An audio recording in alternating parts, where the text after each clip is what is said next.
Did you send it to Grace? And text that lady with the flowers. All right. Hold on a second here. I am finding what I need here.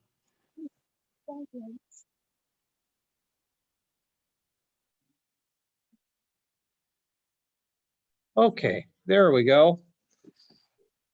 So we're continuing this study in Wounded Healer, Part 5, and we're going to take a look at the subject of vulnerability tonight. And so when you hear the word vulnerability, I don't know if you see that as a positive or a negative thing, but what is the first thing that comes to your mind when you hear the word vulnerability?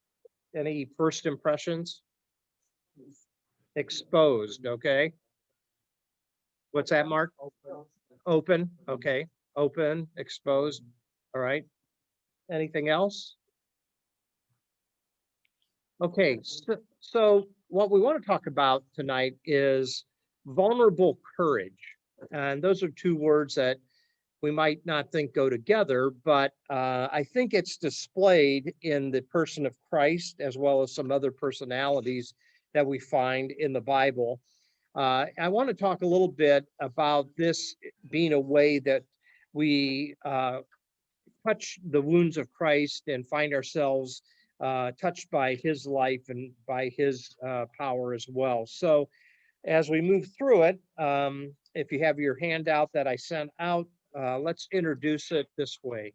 The pain in our lives shapes us one way or another. I don't think we ever go through times of suffering and pain where we come out the other side the same.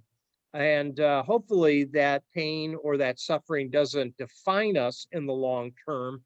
But hopefully, as difficult as pain and suffering is, we hope that on the other side of it, that we grow. And most of all, I hope we understand how much we are beloved by God. And even though at times we might question the will of God, there are times that I think when we look on the other side of it, we know that we wouldn't have gotten through the set of circumstances that we were in without the help of God. So I guess the place to begin with vulnerable courage to move ahead through pain and through suffering starts with knowing who we are and whose we are. And when we begin to realize that, we can take certain steps in the right direction to face our fears, face our pains with courage. And I think Jesus shows us a lot of what it means to step into the hurts that he experienced in his own life. Yet I think he understood that he was in an unbreakable relationship with God the Father, and that core identity seemed to saturate everything that he did. So when we relate to God, sometimes we are faced with his unknowable love for us or his unknowable power to get us through a set of circumstances. And when we are in those situations, we do feel very vulnerable. And when we think about the life of Christ and we put our own set of circumstances up against his, I think what we find is the fact that God was willing to become a man, that's called the incarnation, helps us to see up close the beauty that of God's love for us. And so that's kind of how I want to introduce our thoughts tonight. And then I want to talk a little bit about beautiful vulnerability. So I'd like to begin, first of all, with the incarnation itself.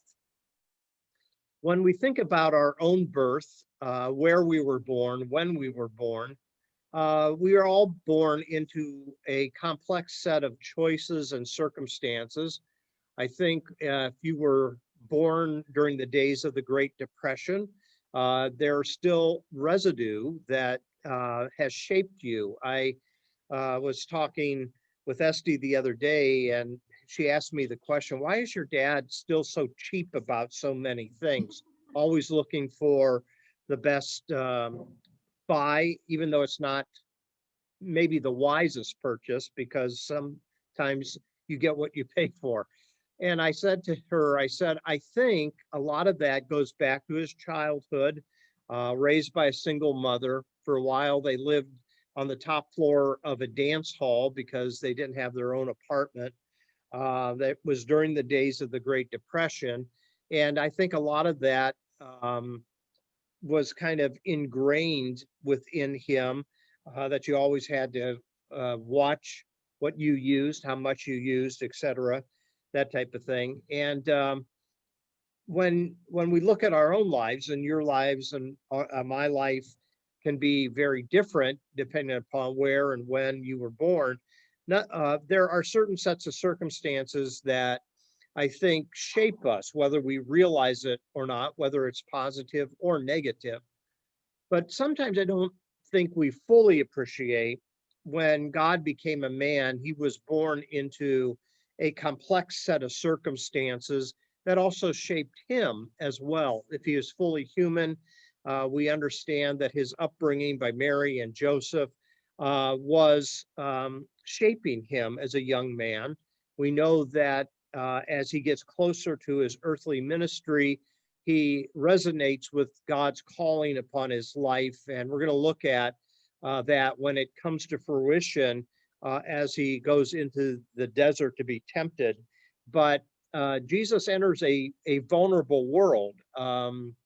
The Jewish people in particular are in a very complex set of circumstances, being under oppression by the Roman Empire.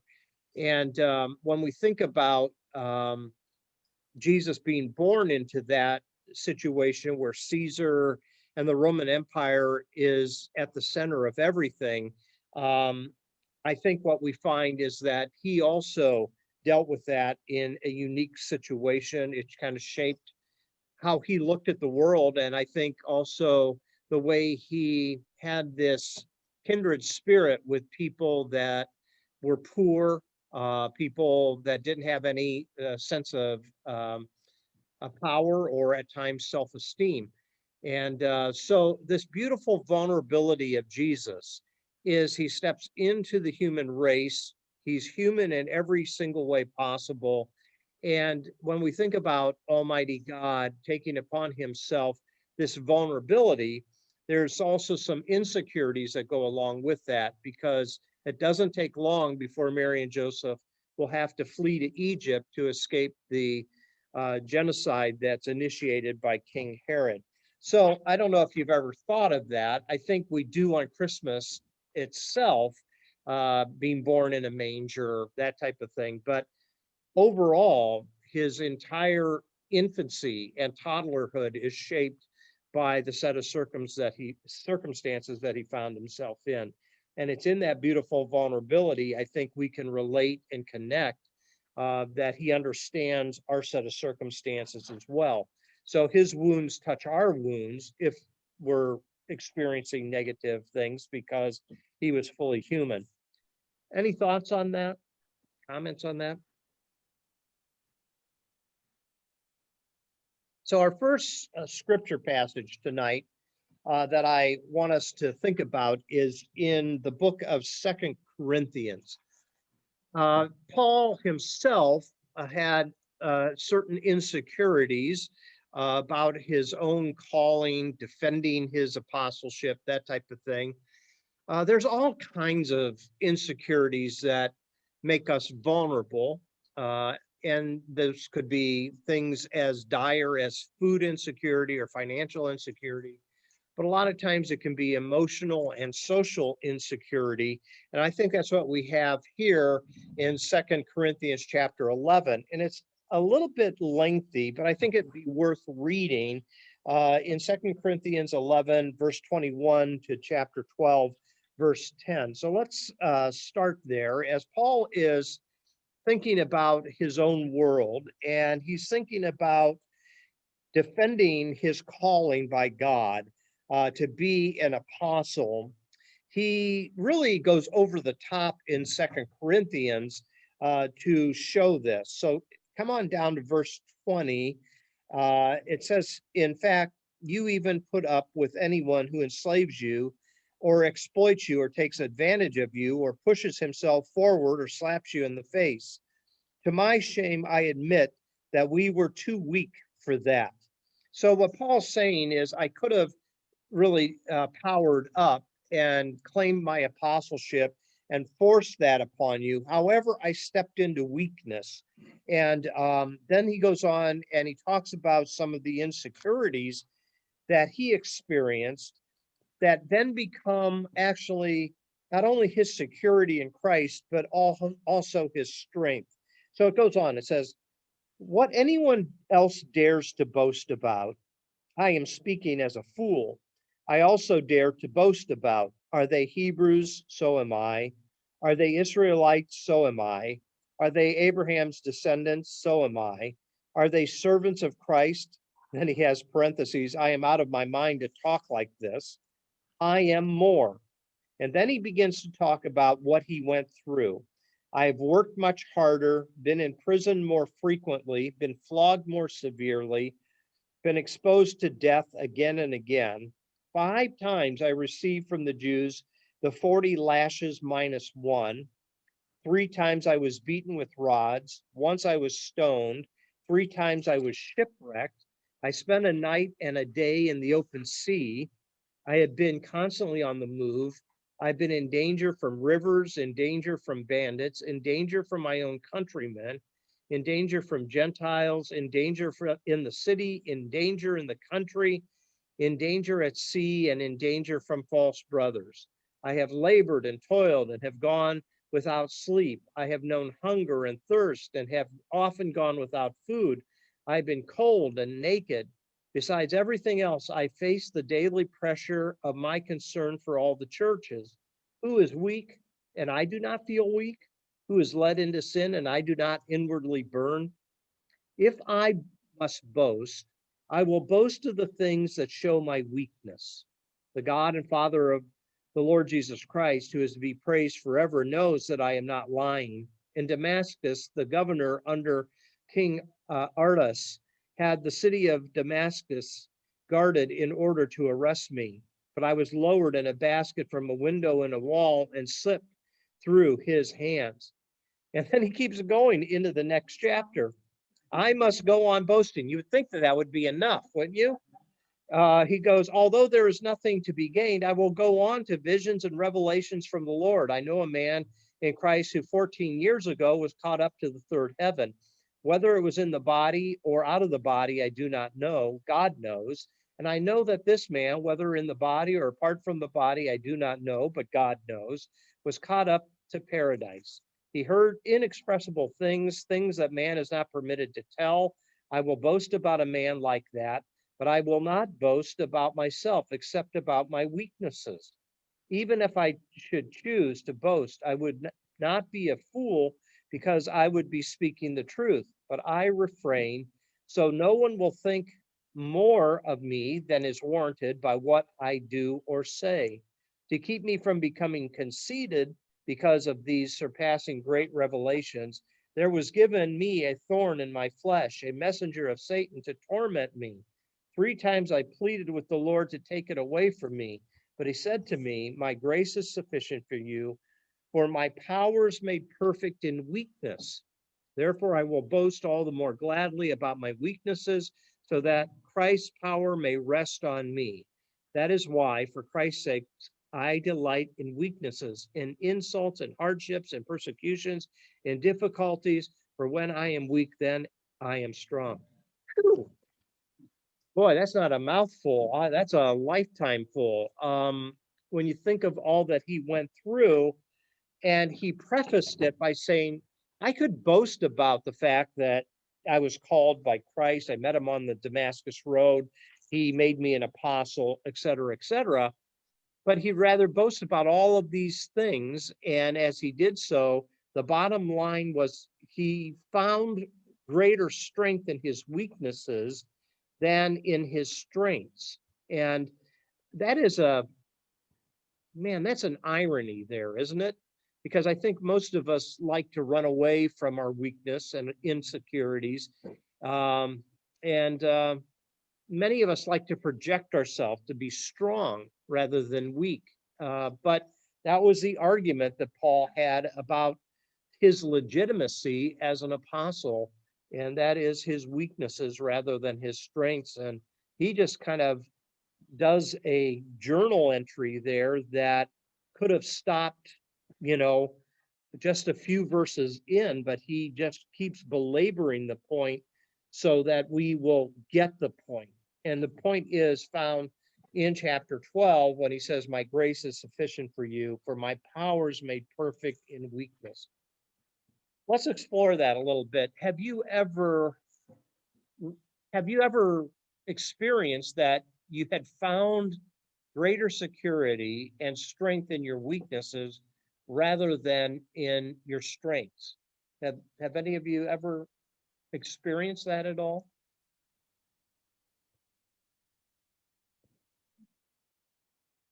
I don't think we I don't think we open up enough to share the weaknesses that we have, because in this world, weakness is a negative. And what we're finding here is somehow Christ meets us in those moments of weakness and vulnerability, and he can't really teach us to be strong until maybe we realize how much strength that we need.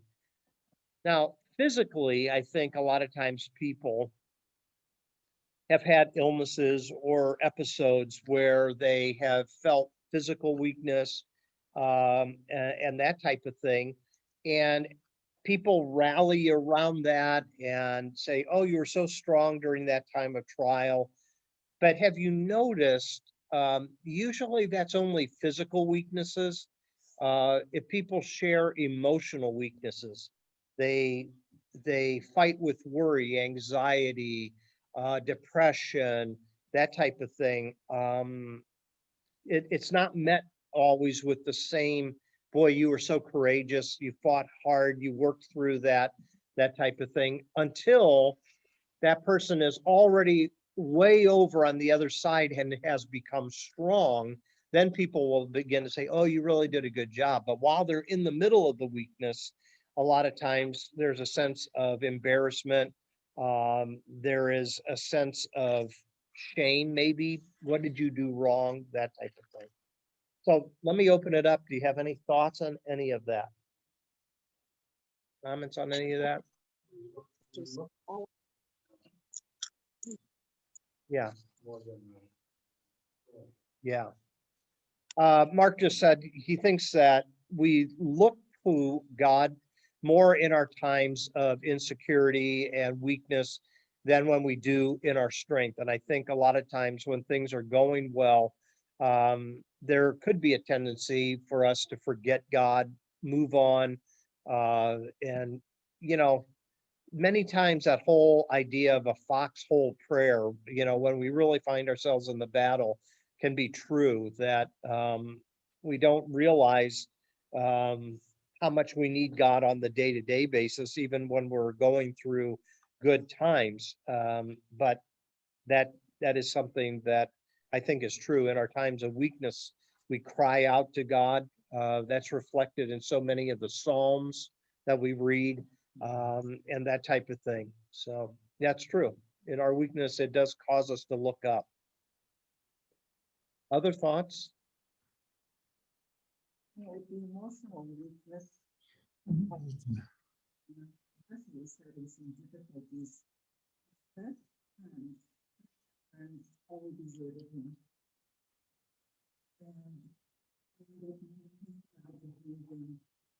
And he was already experiencing. So I don't know if you heard that or not. Our nephew has had over the years a number of emotional battles that he went through, anxieties and things like that.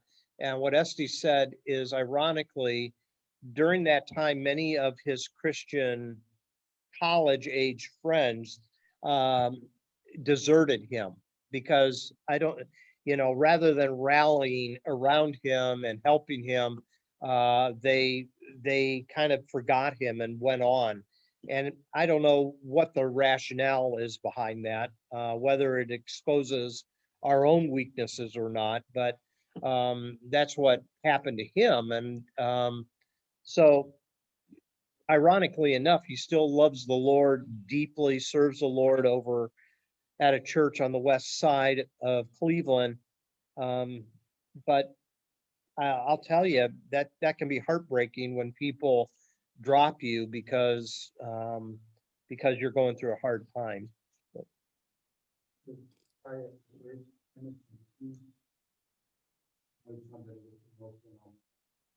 Yeah. You yourself don't know what to do or how to handle. Somebody has a problem with food or financial, or you give them some money. Yeah. Some food, but emotional. Sometimes you just don't know what to do or what to say. Yeah. So what Mark was saying, if you couldn't hear online, is that a lot of times with the emotional side of things, you don't know what to do or what to say. Whereas if it's food insecurity or financial insecurity, you can reach into your pocket and help financially, or food cards, or buy meals, or whatever it may be, make meals and take it over. So I think that's true, Mark. I think that a lot of times we don't know what to do. You don't know emotional. You don't know how to react. Yeah. Because you've never been through it. Yeah. Just the future also realizing, you know, nothing else. Yeah. Right. Go ahead, Yeah, Esty. but these friends, were doing, they were friends since they were little kids. Yeah. Yeah. Right. That's So what I'm saying. Being afraid to be with the person, but you just ostracize them if they're lepers or something. Mhm. Yeah. So Esty was just elaborating a little bit and saying that our nephew, it wasn't a matter of people not knowing what to say. It was actually active ostracizing. So when these friends were getting married, he wasn't given an invitation to come to their wedding, even though they had been friends for years and years since they were, smaller kids, So, yeah, that's a shame for sure. Other thoughts? Some people don't see like emotional pain, like you're wearing a Yeah, cast or something. Right. Yeah. As she said, people don't see emotional pain. And so a lot of times the legitimacy of emotional pain is not taken as seriously. Well, I think it's also too, they're afraid that whatever your emotional problem is contagious. I belong to a group on Facebook, Compassionate Friends, the Loss of an Adult Child. Mhm. And a lot of the people there complain that their friends have all just disappeared. And it seems to be that they're, afraid, look, it happened to you, it could happen to me. And Do you think I haven't observed, do you personally, think but I think you kind of froze there, Shelley, the last couple of things you said. you don't think about it ever happening to you. And I think that's why they have stepped back from people. Mhm. Do you think there's an element of superstition there of some way that, if it could happen to them, it could happen to me? I mean, Oh, yeah, yeah. yeah. So, any other thoughts? That's very good input. Very good. Okay, let's go to the next thing here. So I'm going to move us down here so I can see this quote here. Brene Brown has a definition of vulnerability. She says vulnerability is the birthplace of love, belonging, joy, courage, empathy, and creativity. It is the source of hope, empathy, accountability, and authenticity. If we want greater clarity in our purpose or deeper and more meaningful spiritual lives, vulnerability is the path. And that is found on page 34 of her book that's called Daring Greatly, How the Courage to be Vulnerable Transforms the Way We Live, Love, Parent, and Lead. And that's was put out in 2012. Brene Brown devotes a whole book to this subject that we're touching upon tonight. And it might be a good read. I haven't read it. I just came across this quote that I think is helpful. But anyways, let's move on. So let's come back to the birth of Christ for a moment.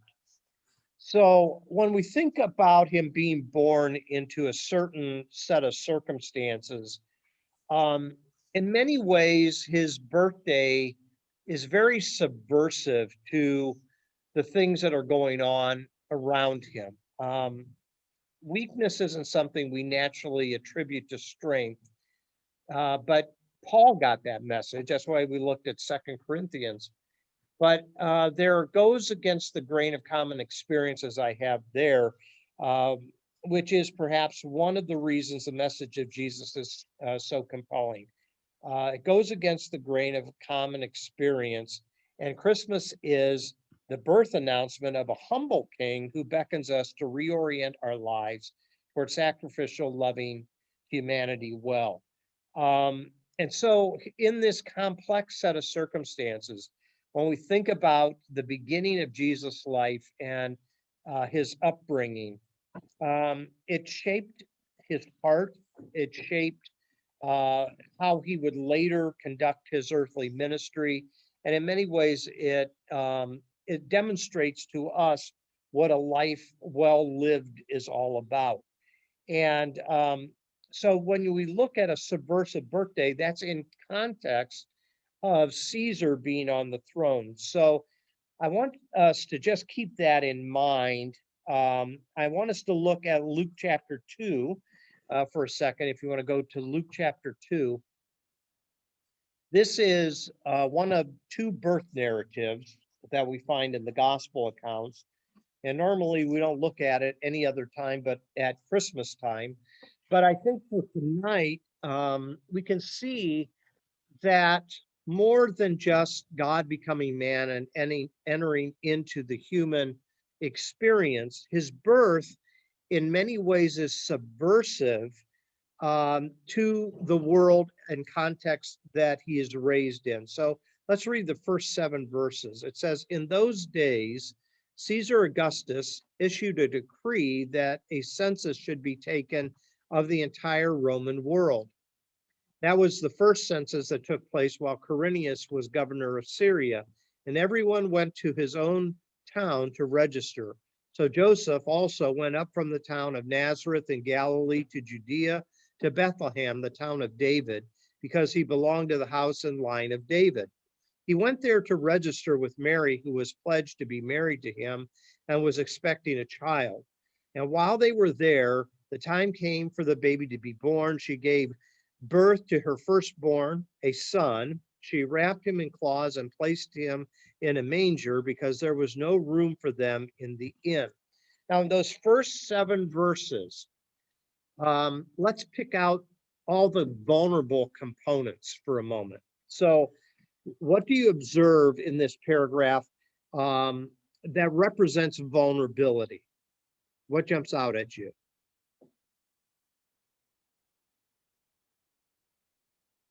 Well, you don't have to go too far.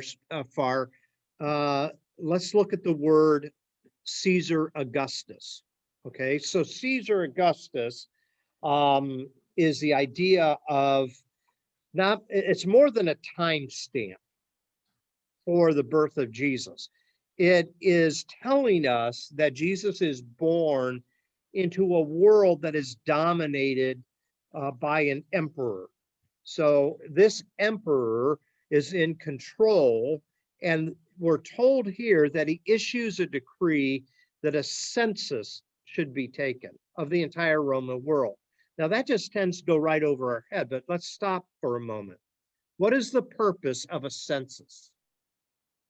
What's the purpose of a census? Allocation of resources.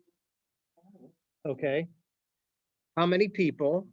Counting how many people? Allocation of resources. Okay, keep going. What else? Collection of taxes. That's exactly right, Brenda. So the reason Caesar Augustus is issuing a decree is not so much to see how many people are out there, but how much money he can obtain. So you already have a vulnerable group of people that are quite poor, and when they hear the word census, I don't think the first thing that comes to their mind is, oh, great, they're counting the number of people so that they'll have the right amount of resources that are needed for the populace. Actually, it is just the opposite. They're taking another census. What does that mean? Taxes are going up, okay? Taxes are going to go up. So the first vulnerable thing in the life of Christ is you already have a very young mother, and these are individuals that don't seem to have a whole lot. They're a hardworking group. Verse 4, take a look. Joseph went up from the town of Nazareth. Okay, here's another vulnerability. Nazareth is not a very big place. It's a village. It's probably only got maybe 100 people or so that live in it. It's very small. And so we know that Jesus and Joseph are in the trades, but they would have to walk a considerable distance each day to go to Sepphoris, a city along the coast that would need their trade in the building of that city. So Joseph went up from the town of Nazareth. That's telling us something. It's telling us a little bit about his backdrop. It's telling us that he's trying to make ends meet. He's not rich by any means. So you have a young mother. Mary is possibly a teenager when she gives birth. Joseph is a tradesman. And then they have to travel, notice what it says here, to Bethlehem. There's a vulnerability there, okay? Mary, number one, is pregnant. You probably shouldn't be riding a horse or a mule down to Bethlehem from Nazareth. They probably couldn't afford it, secondly, but they were required to do so because the lineage of Joseph was from the line of David. It says Joseph was pledged, rather Mary was pledged to Joseph to be married to him, expecting a child. As they traveled, the time came for the baby to be born. Just the time stamp there that she is at the point where she needs to deliver. And where is she going to deliver this boy? And then it tells us that there's no room in the inn. So there's not an adequate lodging place. There's not an adequate birthing room. So you can see right from the very start, everything about Jesus is being born into vulnerability. And as a result of that, what we find is it doesn't take much longer. You don't find this in Luke's gospel, but you do in Matthew's. When Herod hears about the birth of this child, that's probably a toddler by the time news comes from the Magi, where's the one born king of the Jews, that he sets out this genocidal decree to kill all the young boys, and they have to flee. And where do they have to flee? They have to flee all the way down to Egypt, and they have to stay there until Herod dies, and then they can come back to their hometown. So all of this, I think, is reflective of the fact And when we're thinking about vulnerability and we're thinking about the wounds of Christ, and by his wounds we are healed, the very first thing that we notice is that for God to become a man, he's not born into royalty. He's not born with a silver spoon in his mouth. He's not born with a lot of resources. Um, and that helps him to identify with many of the populace that are under the Roman Empire, and it kind of shapes much of how he looks at people with great compassion and gives to them mercy. Does that make all that make sense? Is that making connection? Okay. So, what is the message hidden in the manger? It just might be power is not what you think it is. And when you contrast Christ and Caesar, of course, Caesar's going to embody the idea of power. Just a little bit of background about Caesar. He's the great nephew of Julius Caesar.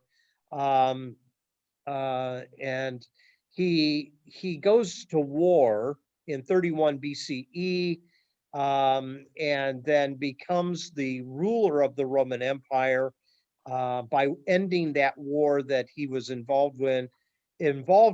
He was proclaimed to be a peacemaker.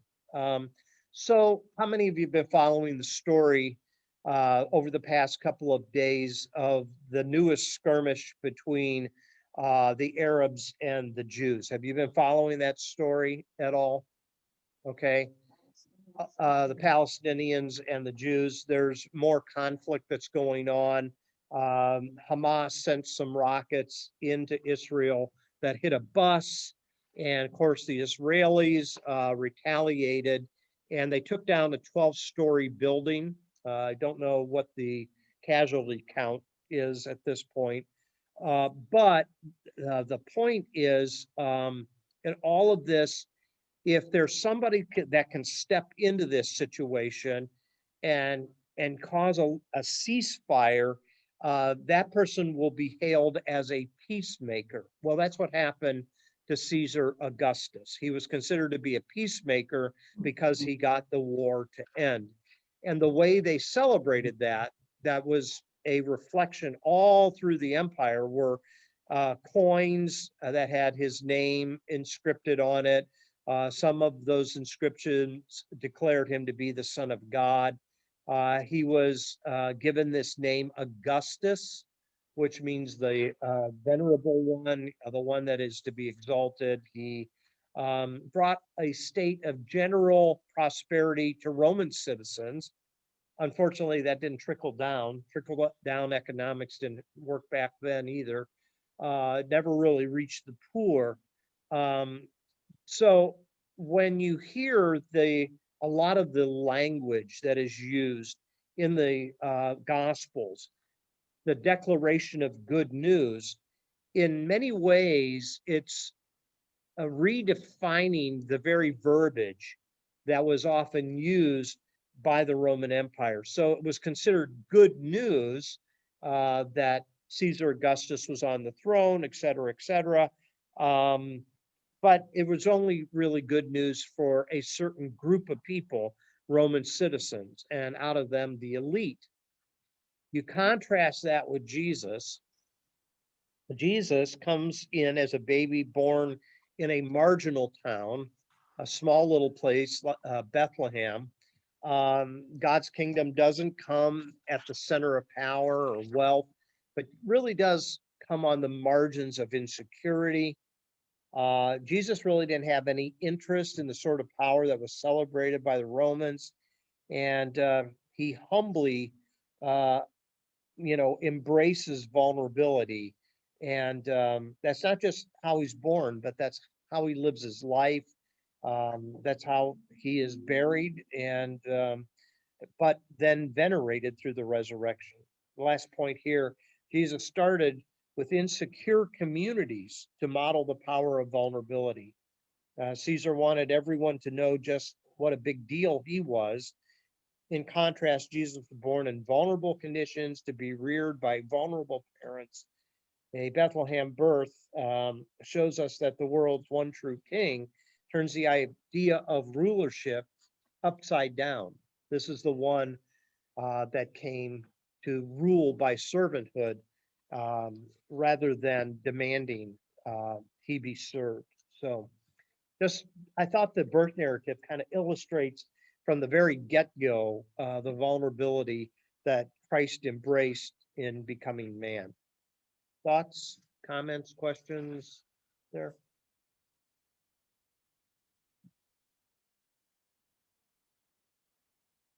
So here's kind of the big idea. Jesus embraced vulnerability to unite with those who are vulnerable. Jesus did not become incarnate and face human vulnerability simply to be a sacrifice for sin. It surely includes that, but it is his choice to take on human existence that unites with all of mankind, not just one section of mankind. So here's a thought that comes from a follower of Christ called Maximus the Confessor. He lived from 580 to 662. He says, the cosmos is an appearance of God, humanity is the image of God, but Jesus Christ is the incarnation of God. And I think those are three great points that he makes. So he models human solidarity by doing what every human is invited to do, and that is to face life head on and to face the difficulties and to embrace the fact that weakness becomes strength when God is in the middle of it with us. Any thoughts there?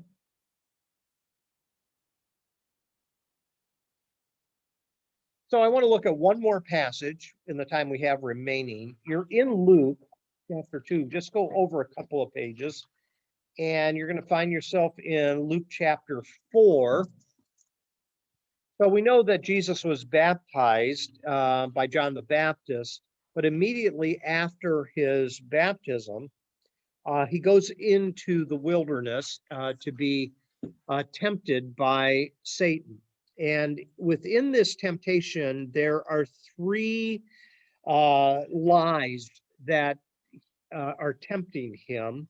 One of them is in verse 3, one is in verse 5, and one is in verse 9.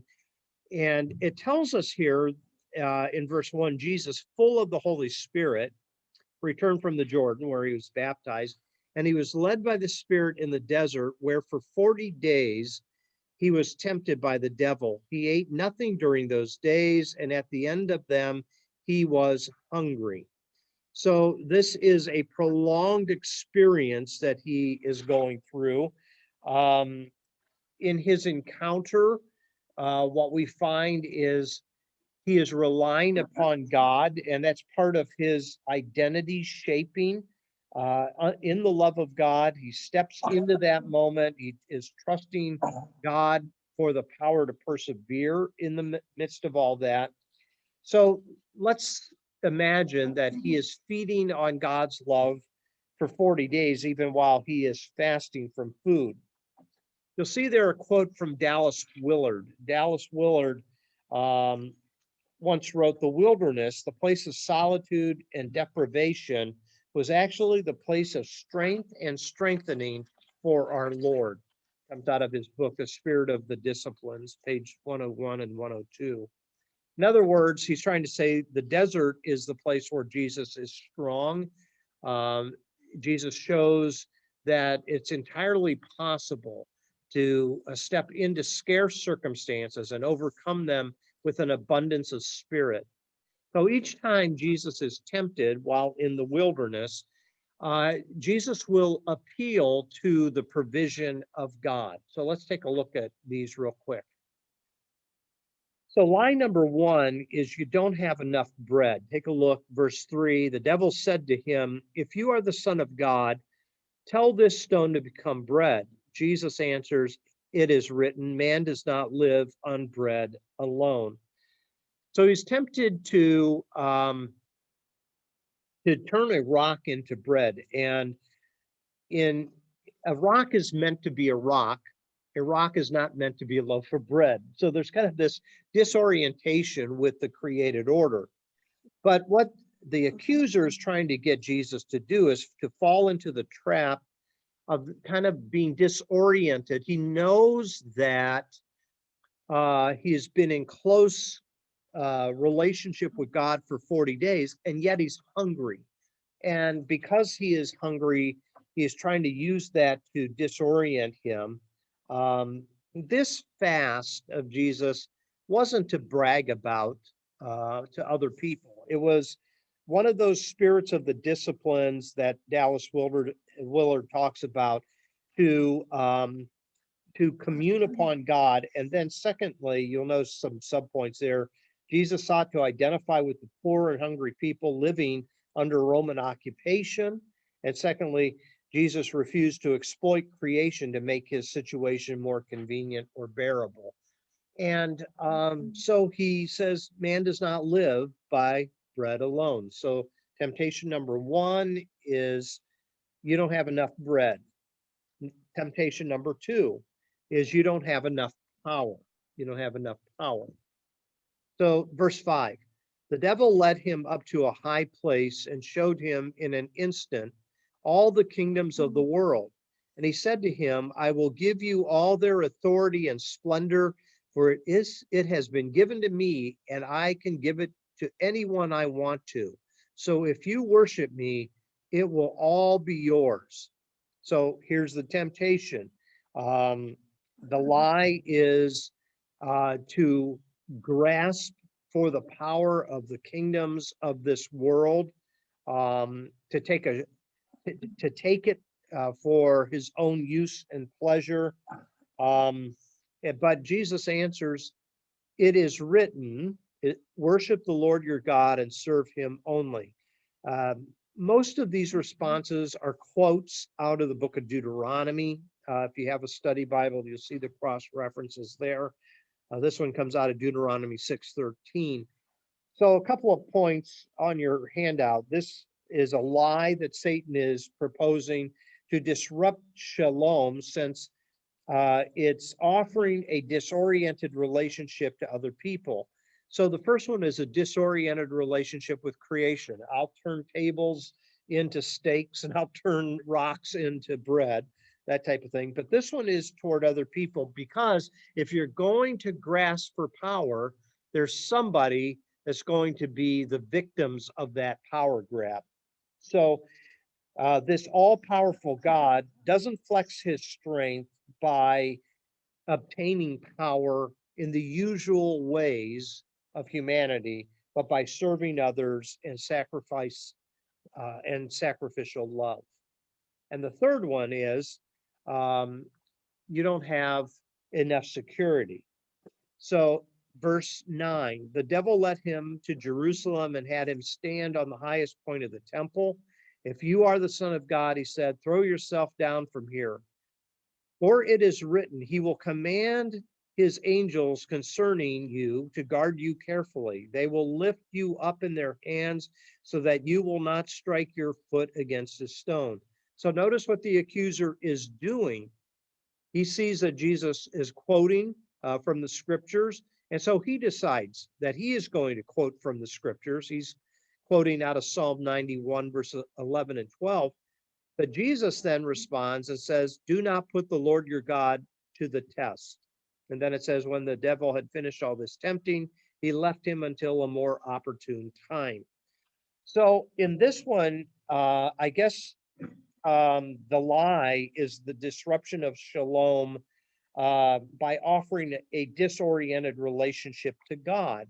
And that is, I'm not going to trust God. And Jesus says, no, I'm not going to put the Lord to the test. Jesus interprets the devil's invitation as an encouragement to question God's faithfulness toward him. So the way I kind of put it here is three temptations: a disorientation toward creation, a disorientation toward other people, and a disorientation toward God. And I think those three elements are the same areas that we are often tempted by or disoriented by. And in our vulnerability, in those moments of insecurity, we can fall prey to these temptations unless we really understand that God, even though there are things that are going on in our life that we wish were not going on, God has not left us. He's walking with us, and he's actually giving us his power even through our own weakness. So I hope that kind of brings it full circle of where we began in the Bible study. Let's open it up and see if you have some other questions, comments, insights on any of this.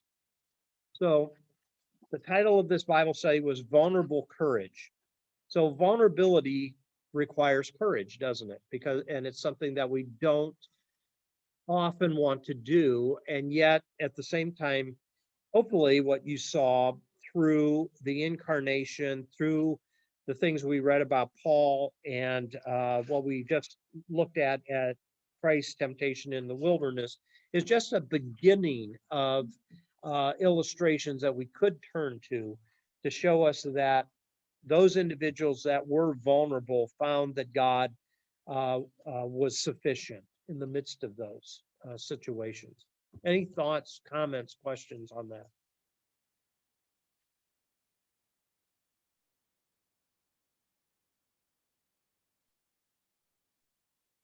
Okay. Well, that's what I have for us tonight. And hopefully you'll take some time to kind of ponder some of these passages we looked at, and we'll pick up next week from there. Thank you. It was good. Good story, good package. It was, I think. Give your 2 Good. cents. Hopefully it was helpful. It was. Well, I hope you have some great days ahead the rest of this week, and we'll see you online on Sunday for sure. Okay. Have a good night, everybody. Thank you. Thanks. Hey, you're welcome. Good night. Night. Bye. Right.